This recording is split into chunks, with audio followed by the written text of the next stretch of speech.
Welcome back, everyone. It is Friday, May 9th in the MLB, and I have 6 picks ready to go in this video. And a lot of them are good plus money. But before we dive into that, we first need to do a recap of yesterday. Sound the alarm because the boys had a winning day. We take that. Casey Mize over and outs, sweat free. Braves first 5 team total didn't need to be as sweaty as it was. They had 1 run going to the 5th. Of course, we had to split out some runners in scoring position. And Phillies team total under 4.5. Honestly, we should have went 3-0 yesterday. The Phillies had 1 run. They had a guy on first with 2 outs in the 8th. And their reliever, who's pretty good, could not find the strike. So he couldn't pitch. They ended up giving up 3 in the 8th, and then they gave up a run in the 9th. The closer could not close the bell. And I did to myself. You see Logan. He's still in retirement. He's still dead. What hat is he wearing right there? A Phillies hat. So, man, we deserved it. Today, no Phillies bets. We are nothing tied to Logan, and I think we're dialed in, and we're going to have a big day. Now, I saw some comments yesterday that said, this guy's trashing Logan, this and that. It's just a joke, guys. He's my best friend. I'm just kidding with you. He'll be back on Monday. It's just a joke. All right, let's dive into things today. We have some picks, and we'll begin with the parlay, and it's with 2 pitchers to do their jobs tonight. That'd be Tariq Skubal and Hunter Brown, both to go over 17.5 outs, which is 6 or more innings pitched. If they want to go 7, go. Do it, for all I care. This is plus 124 on FanDuel. Now, each of these two kind of unplayable individually. I think Tariq is at minus 210. Brown's at a minus 190. So again, I think both these two guys can go out there and do their jobs, and both have been pitching really well. They're both at home and in favorable ish matchups. So I will trust both of them to come through. Now, to highlight their matchups real quickly, I'll talk about Skubal first. He'll start for the Tigers, who are coming off that doubleheader yesterday. Now, they didn't honestly use a lot of their bullpen because Mize went pretty far, and then Montero went 8 innings. So again, didn't use a ton of bullpen, but Skubal, they give long leash. Like, he is not a guy that is a scrub. If he comes out into the 6th, gives up a base runner or 2, maybe even gives up bases loaded, they will trust him to get out of that jam, as opposed to turn it over to the relievers. That's how much trust they have in him. And Skubal's been dominant at home this season, 1.06 ERA. In fact, Skubal, if you look at him over this line in 4 of his last 5 starts, and last year he only had 1 home start where he did not go 6 innings pitched. He's facing a Rangers offense, which is been pretty bad against righties, but additionally, Skubal's been limiting the walks, 1 walk in 17 innings pitched. And like I said, he's been really good. Rangers are not a team that really have run up pitch counts, 3rd fewest pitches per plate appearances, and one of the lower walk rates. So I trust him to get it done. Hunter Brown on the other side will face the Reds. He's also at home, and Brown's been arguably the best pitcher in baseball, 1.6 ERA and a 0.88 whip. He's gone 6 or more innings pitched in every single start, all 7. And he went 6 or more innings pitched in 19 of his last 22 starts last season, allowing just a 143 batting average. I mean, this is the Reds team coming off a 4-game series against the Braves, one of the extras yesterday. How motivated will we be here? The bats can be slow out of the gates. They are can be a little bit more annoying at the plate, but Hunter Brown, again, a guy that they want to get 6 innings pitched out of. They'll leave him out there, even if he's getting tagged. I trust both these two guys. At plus 124, I'm not reinventing the wheel here. I'm not being a contrarian. It's 2 guys that are really good and what I consider to be pretty good matchups to go 6 innings pitched. Both have a 1.5 earned runs line. They can give up 2 or 3 and still go 6. If they even get close to giving up 1 or 2, they'll probably easily go 6. So again, I like both these 2 guys. I think this was plus 122 on Caesars, plus 121 on DraftKings. So again, solid plus money. We'll take a stab at those 2 guys doing their jobs. Speaking of a guy who need to not do their job, though, that's going to be my next pick. Eduardo Rodriguez over 2.5 earned runs, minus 125 on BetMGM. Typing this one up gave me tons of PTSD. Why is that? Because, well, the last time I faded Eduardo, he was down in Miami. We took his over 1.5 earned runs line. He only gave up 1. What happened? He gave up 10 hits. He gave up 3 runs, but only 1 of them was earned. Absolute BS. And if that happens again today, I might crash out. I might legit crash out. But I prefer this over the first 5 for the Dodgers, which is also 2.5. I think minus 110, is because they like to trot out Eduardo into that 6th inning. They like to give him a long leash, given the bullpen for the D-backs has not been all too reliable this year. So Eduardo could give up that 3rd run in that 6th inning. If the Dodgers want to make it as easy as the Sandy Alcantara one, I'll live with it. Now, the only thing I don't love about this bet is the Dodgers' Teoscar Hernandez being out, because Teoscar has absolutely destroyed lefties this season, and he typically was that guy batting leadoff, coming up with guys on base doing damage. So don't love that. And maybe that's why we're getting playable odds here against Eduardo, but also fade him. I think he's in for a really tough matchup. Now, Eduardo is over this line, giving up 3 runs in 5 of his 7 starts. Of the other 2 that he did not get it done, he technically had 1 and 2 unearned runs. So he hasn't really given up 3 runs, at least in all of his starts this season. It just, if there's an unearned run in there, then whatever, tip the cap. We just move on. But again, a 5.9 ERA and a 1.47 whip. Now, I will note his expected numbers, expected FIP, expected ERA are suggesting that good things are to come for Eduardo going forward. But do they come today? That's the question. And because the Dodgers, of the last 6 lefty starters they've seen, well, 5 of them have allowed 3 or more earned runs. All 6 have allowed at least 2. All 6 have also allowed a home run. So again, Eduardo, a guy that's been having some big strikeout games. We've seen him getting 10, 12 Ks in some of his starts recently. Is he going to get the Ks today? Because it's the Dodgers team, currently 8th lowest K percentage to lefties, 5th best WRC plus. Now, Teoscar was a big part of that, but again, they're still a team that has been crushing lefties regardless. Andy Pajes maybe fills in for that 4th spot, or maybe he's still at the bottom of the lineup, and Will Smith is there.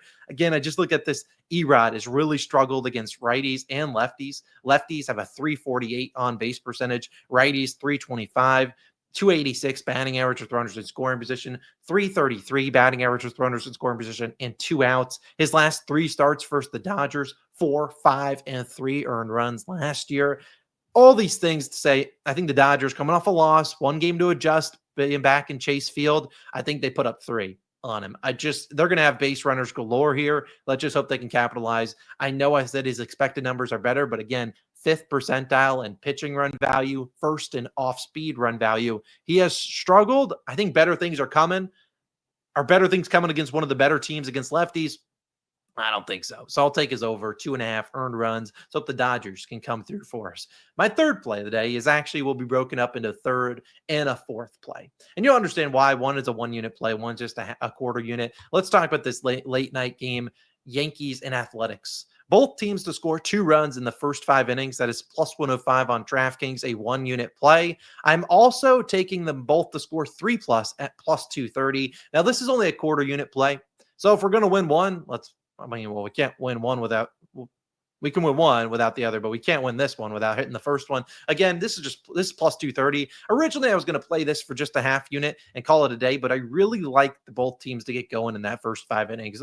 And so I'll take the both 2+ at plus 105 for a unit. If they want to go and score 3+, fine. I'll allow it. Plus 230. It's only a quarter unit play. So really not as much weight as the first 3 plays. But let me dive into this matchup and why I think there's runs. Now, Will Warren will go for the Yankees, and he has been suspect as against. And this is why I ended up going up to a full unit, technically 1 1/4 unit on this play instead of just a half unit. Will Warren, he sucks. 7 ERA on the road, 3.22 batting average. His last 2 starts allowing 4 and 3 earned runs. This is a guy that relies heavily on strikeout pitches. And this is an A's offense, which has been really good against righties. They own the 6th lowest K percentage at home. To righties, they've been really dominant, not striking out. Will Warren, 259 batting average with runners in scoring position. I think he could get tagged for 3, 4, 5 runs. You can bet this, and I meant to note, you can bet this market on DraftKings and BetMGM. If you don't have that book, I'd probably pivot to just taking the both. I would just take the regular over in the first 5. Although, this could hit 2-2 through 5 innings, then we cash, whereas that regular first 5 is like 5.5. So again, I think Will Warren gets tagged here. A's been really good against righties. I think they can do something. Osvaldo Bido starts for the Athletics. He has been decent this year, as opposed to last year where he was really good. This year, regression starting to come, 4.7 ERA and a 1.46 whip. Out of I don't know how many starters, out of all the starters that have thrown 20 or more innings. So again, think about all the starters out there. 20 or more innings is pretty much every single starter. Bido owns actually the 3rd highest expected FIP. So they really don't think this guy's good, and the expected numbers agree with him. He's also struggled at home. 5 home runs allowed in 15 innings pitched at home with a 6.3 ERA and a 3.28 batting average allowed. Bido's literal only saving grace, runners in scoring position. He's allowing just a 154 batting average there, 125 with 2 outs. But again, last year, Osvaldo Vito was giving up a 250 batting average with runners in scoring position. So if you think at the end of the year, this guy's going to have a 140 batting average allowed with runners in scoring position, by all means, go back him for the rest of the year. But I just don't see that being the case. Yankees, we know they're really good against righties, although they didn't show it against Dylan Cease. But again, third in WRC plus, sixth in walk percentage versus righties. Beto, a guy with 2 walks or more in 3 straight. Runners in score position, Yankees, 6th best batting average, 4th best WRC plus. So again, they should get plenty of opportunities here. Both teams should. It comes down to getting timely hits. This game has a total set to 11. I don't like taking the full game total because the A's do have some guys back in that bullpen. They're high leverage arms, which they didn't play yesterday, are very, very good. So I think if there are runs to get close to that 10.5 or 11 total, they come in the first 5. So I will take the both teams to score 2 in the first 5. I'll take them both to score 3. I like the plus 230 value there. I like the plus 105 here. You can take these 2 plays on BetMGM or DraftKings. Both have similar values. So go out there, get them both. You can take the regular over in the first 5 at 5.5, which is a little bit juiced. I'd rather just ask both teams here. You could take the 5.5, which could cash, and this could not. But again, I think if there's runs to cash a 5.5 total, there's got to be hopefully 2 from each side at least. And 3+ would be in for a pretty good day. Now, my 5th and 6th picks are going to be very similar to the last 2 we just had. It's on the same player, and it's broken up into 2 different props. I couldn't decide on which one to go with, so I ended up going with both of them for a half unit. It's Vinnie Pasquantino, the Pasquatch, over in hits, runs, RBIs, and over in bases. Now, the over in hits, runs, RBIs is minus 125. Played a half unit on that puppy. The over in bases is plus 140. Yes, I know. Austin, you just said you retired HRR props. Leave me the hell alone. Logan's not here. He's the one that's cursed. Hopefully not me. I'm just joking. I couldn't decide. I wouldn't with the if the HRR doesn't pay for Vinny, fine. I will not do another one. I'm just an addict. Leave me alone. Let's talk about Vinny, though. Why I think he's in for a great matchup. And I'll kind of pull up some more research sites for him as opposed to maybe the other picks. But I really like Vinny's matchup here. And this is the guy's been swinging the bat hot. Now, I first want to talk about, and again, half unit on each of these bad boys. Let's highlight the pitcher he's going to face. And that's going to be this doofus. Hunter Dobbins. Now, if you know Hunter Dobbins, I'm sorry, August 30th birthday, 25 years old. Congrats to him. Hunter Dobbins, though. Let's talk about him. Now, if you'll notice, you see home starts. Normally, there's an away tab here. Yeah, he has yet to make an away start, and he is a rookie. This is his first year. So, again, he's pitched all right. 3.78 ERA. If you look at his numbers up here, 1.32 whip. Good for him. But again, wrong button. When we look at his numbers, let's scroll down. Why am I backing HRRs here for Vinnie Pasquantino? And here's why. He's going to come up with Jonathan India, most likely, and Bobby Witt Jr. right ahead of him. So 2 guys, we know Bobby's always on base. But again, India's seeing the ball pretty well recently, and so is Bobby Witt Jr. If they want to put a Michael Garcia up there, go for it. He's been swinging the bat well, too. But what I really want to highlight is look at how righties are doing against him. 278 batting average, 381 on base percentage. So again, righties are getting on base. Now they aren't swinging for a ton of power, only 2 doubles and 10 hits, no home runs. So again, they're getting on base, which is great for us because Pasquantino bats third. If India or Bobby Witt Jr. can get on base, get in scoring position, great for us. Now, Vinny is a lefty. So we have this right here versus lefties. You see only a 250 batting average, slightly higher against righties. But what I really want to highlight is the OPS higher to lefties. And look at this, 8 hits, 4 doubles, and 2 home runs. Hence why I'm taking the 2+ bases and the over and hits, runs, RBIs. I love the bases at plus 140. Now, also what I really want to highlight for Mr. Vinny is he is swinging and seeing the ball well. Now, I will highlight yesterday because Vinny saw the ball pretty well yesterday. These are his 5 ABs, put the ball in play in all 5. 85, 82, 106 off the bat, a home run in 3 ballparks, just unlucky. It was ended up being an out. That's tough to see. But I really want to, that's swinging the ball well. Look at this. This is over the last, since May 1st, over the last, 7 or so games. Doesn't include yesterday because that's not updated. Vinnie Pasquantino tied for second in 100-mile-per-hour exit velocities. That is awesome to see. He is swinging a hot bat. Now, these don't include yesterday, but again, the day before, 102, 110 off the bat, 103, 95, 105, 106, 101, 101, 100, 104, 111. He's swinging a hot bat and hitting the ball hard, which is why I really want to take both of these props for him. Has he been the best this season? Absolutely not. If you were to look at his stats, and I can bring up them one last time on ESPN, he had a very bad start to the year. I don't need to sugarcoat it for Vinny. He had a bad start. It happens. Guys are going to go through ruts. Look at his numbers. I think this, I shouldn't block it. In March, again, in March, you see that hit 214. Terrible. April, 172. But again, he's been seeing the ball well, hitting 343 in May. He is better at home. We know that. Last year, when he was really good, this was his splits. He was really good against righties, still good against lefties. At home, 291 batting average, which we love to see. He also struggled out the gates. March and April, pretty damn bad. Then started to heat up, though, in May. Really started to see the ball well. And what I really liked last year, he was dominant with runners in scoring position, 360 batting average. He was really, really good. So, again, I look at both these props. I'm going to take them. If you don't want to take them, I don't care.